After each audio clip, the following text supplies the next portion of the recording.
Hi, I'm Gene Elton. This is my first Facebook video and I'm a little bit nervous, so bear with me as I work my way through this. I'm learning this as I go, and I figured the best way to do this is just to start. First off, I wanted to welcome you to my shop. I've been doing wood turning for a little bit over a year now. I specialize pretty much in pins. I'm trying to learn how to do bowls and some other things. Part of the process of turning a pin is you have to rough your pin tube like this. You have to rough it up so that it will hold glue and stick better into the pin blank. And I've come across something that works really well for me as far as production turning. I turn pins for Freedom Pins, and I'm working on a group of 25 pins right now.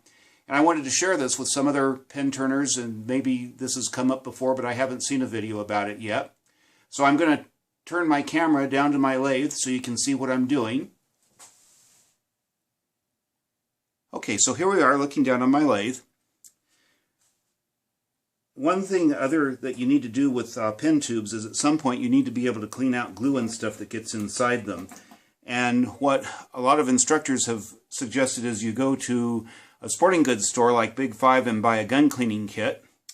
And usually you can find a brush that'll work with your tube, but I found gun cleaning kits tend to be a little bit on the expensive side. So what I did is I went to Harbor Freight and I found a set of what are called engine brushes, which look basically like this. It comes in a set of 20. There's 5 each of these sizes of brushes in steel, which I've got here, brass, and plastic.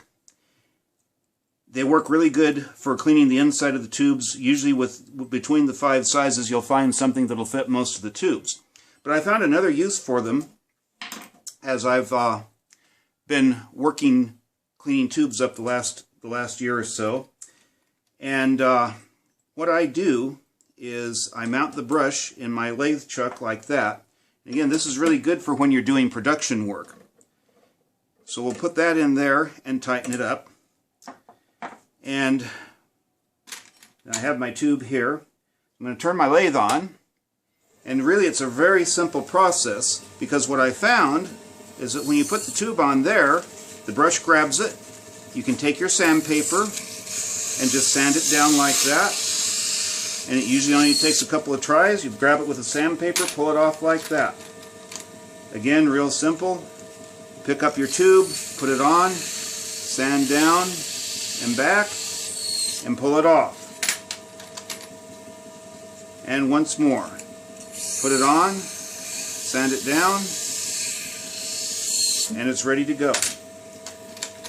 So I can probably do 25 to 50 tubes like this in a matter of probably about, I'd say 15 or 20 minutes. So again, it's a real simple way to do that. If you don't want to use your lathe, you can do the same thing with a drill.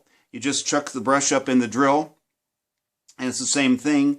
You turn the drill on, you run your sandpaper down. I've found this works a lot easier because my hands are free to pick up and process the tubes through.